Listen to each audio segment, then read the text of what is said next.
6 ವರ್ಷ ಉಚ್ಚಾಟನೆ. S T Somashekar ಮತ್ತು ಶಿವರಾಮ್ ಹೆಬ್ಬಾರ್ ಅವ್ರನ್ನ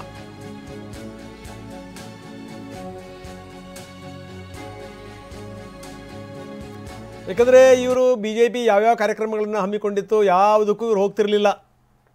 ಸರ್ಕಾರದ ವಿರುದ್ಧ ಪ್ರತಿಭಟನೆಗೂ ಕೂಡ ಇವರು ಹೋಗ್ತಿರಲಿಲ್ಲ. ಅಷ್ಟೇ ಅಲ್ಲ, ವಿಜೇಂದ್ರ ನೇರವಾಗಿ ಘೋಷಣೆ ಮಾಡಿದರು, ಇವರ ಕ್ಷೇತ್ರದಲ್ಲೇ ನಿಂತ್ಕೊಂಡು ನಾವು ಬೇರೆಯವ್ರನ್ನ ಹುಡುಕ್ತಾ ಇದ್ದೀವಿ ಅನ್ನೋ ರೀತಿಯಲ್ಲಿ ಹೇಳಿದರು. ಅಂತೂ ಇಂತೂ ತಡವಾದರೂ ಕೂಡ BJP ಈ ನಿರ್ಧಾರಕ್ಕೆ ಬಂದಿದೆ. ಬಹುಶಃ ಇವರು ವಾಪಸ್ ಬೆಂಗಳೂರಿಗೆ ಬಂದಾದಮೇಲೆ ಮುಂದಿನ ವಾರ ನಾನು ಎಲ್ಲ ವಿವರಗಳನ್ನು ಹೇಳ್ತೀನಿ ಅನ್ನುವಂಥ ಮಾತನ್ನು ಹೇಳಿದ್ದಾರೆ. ಇನ್ಯಾವ್ಯಾವ ಬಾಂಬುಗಳು ಬೀಳ್ತವೆ ನೋಡಬೇಕು. ನಮ್ಮನ್ನು ಕನ್ಸಿಡರ್ ಮಾಡಲಿಲ್ಲ ಅಂತಂತಂದರೆ, ನಮ್ಮನ್ನು ಪರಿಗಣಿಸಲಿಲ್ಲ ಅಂತಂದರೆ, ಕಾರ್ಯಕ್ರಮಕ್ಕೆ ಕರೀಲಿಲ್ಲ ಅಂತಂತಂದರೆ ನಾವು ಹೆಂಗೆ ಹೋಗಬೇಕು ಅನ್ನುವಂಥ ಪ್ರಶ್ನೆಯೂ ಕೂಡ ಶಿವರಾಮ್ ಹೆಬ್ಬಾರ್ ಹಾಕಿದ್ದಾರೆ.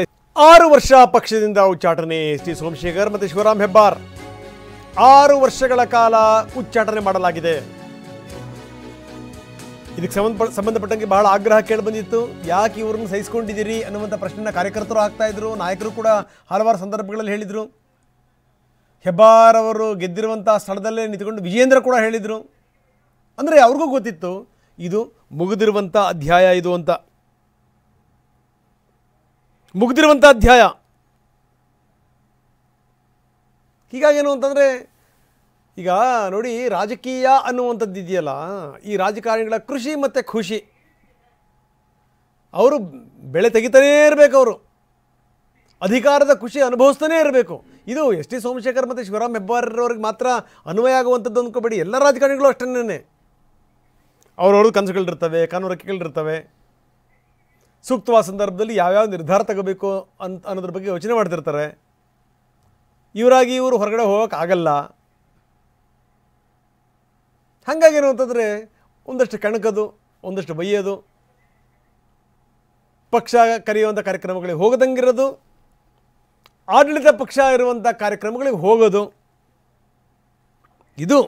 ಸೊ ಹಿಂಗಾಗೇನು ಅಂತಂದರೆ ಇದರ ಪರಿಣಾಮಗಳೇನೇಳಿ, ಇದರ ಪರಿಣಾಮ ಈಗ ಆಗಿರುವಂಥದ್ದು.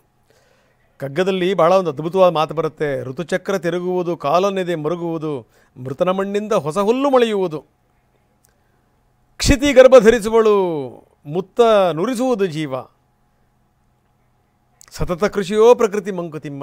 ಇವ್ರದೂ ಕೂಡ ರಾಜಕಾರಣದಲ್ಲಿ ಸತತ ಕೃಷಿ, ಸತತ ಖುಷಿ. ಅಧಿಕಾರ ಇರಲಿಲ್ಲ ಅಂತಂತಂದರೆ ನಾಯಕರುಗಳು ಒದ್ದಾಡೋಗ್ಬಿಡ್ತಾರೆ ಹಂಗನೇ. ನಾವು ನೋಡಿದ್ದೀವಿ ಹಿಂದೆಲ್ಲ, ಅಧಿಕಾರದಿಂದ ದೂರ ಇದ್ದಂಥವರು ನಾಯಕರುಗಳು ಎಷ್ಟರ ಮಟ್ಟಿಗೆ ಪರದಾಡ್ತಾರೆ ಅಂತ. ಅವ್ರಿಗೆ ಬೇಕು, ಅವ್ರಿಗೆ ಆ ಸೀಟ್ ಬೇಕು, ಸೀಟಿನ ಕಾವು ಬೇಕು, ಖುಷಿ ಬೇಕು, ಇಲ್ಲಾಂದ್ರೆ ಆಗಲ್ಲ. ಹೀಗಾಗಿ ಇವರಿಬ್ಬರಿಗೂ ಕೂಡ ಒಂದು ಮನಸ್ಥಿತಿ ಹೆಂಗೆ ಅಂತಂದರೆ, ಇವರಿಬ್ಬರೂ ಕೂಡ ತಮ್ಮ ಮಕ್ಕಳುಗಳನ್ನು ಬೆಳೆಸಬೇಕು ಅಂತ ಪ್ರಯತ್ನ ಪಡ್ತಾ ಇದ್ದಾರೆ. ಸೋಮಶೇಖರ್ ನೀವು ಕಾರ್ಪೊರೇಷನಿಂದ ಇಲ್ಲಿ ತನಕ ಅವ್ರು ಬಂದಿರೋದೇನು ಸಾಮಾನ್ಯ ಸಂಗತಿ ಅಲ್ಲ. ಜೊತೆಗೆ ನೋಡ್ರಿ, ಇವ್ರ ಕ್ಷೇತ್ರ ಅಂತ ನೋಡಿ, ಯಶವಂತಪುರ ಒಂದ್ಸರಿ ಗೆದ್ದಂಥವ್ರು ಅಲ್ಲಿ ಗೆಲ್ಲಲ್ಲ, 2ನೇ ಬಾರಿ ಗೆದ್ದು ಬಂದರು. ರಾಜೀನಾಮೆ ಕೊಟ್ಟು ಗೆದ್ದು ಬಂದಿದ್ದೇನು ಸಾಮಾನ್ಯ ಸಂಗತಿ ಅಲ್ಲ. ನಾಯಕರುಗಳು ಮಾತಾಡ್ತಾ ಇದ್ದಾರೆ ಇವಾಗ. ಬೇರೆ ಬೇರೆ ನಾಯಕರುಗಳ ಸ್ಟೇಟ್ಮೆಂಟ್ಗಳು ಕೂಡ ಬರ್ತಾ ಇವೆ. ಸೊ ಎಂದೋ ಆಗಬೇಕಾಗಿರುವಂಥದ್ದು ಬಹಳ ತಡವಾಗಿ BJP ಯಾಕೋ ಬಹಳ ನಿಧಾನಗತಿಯನ್ನು ಅನುಸರಿಸ್ತು ಅಂತ ಅನ್ನಿಸ್ತಾ ಇದೆ. ಬರೀ CT ರವಿ ಇದ್ರ ಬಗ್ಗೆ ಮಾತಾಡಿದ್ದಾರೆ, ಏನು ಹೇಳ್ತಾರೆ ನೋಡೋಣ. ದ್ರೋಹ, ಪಕ್ಷ ವಿರೋಧಿ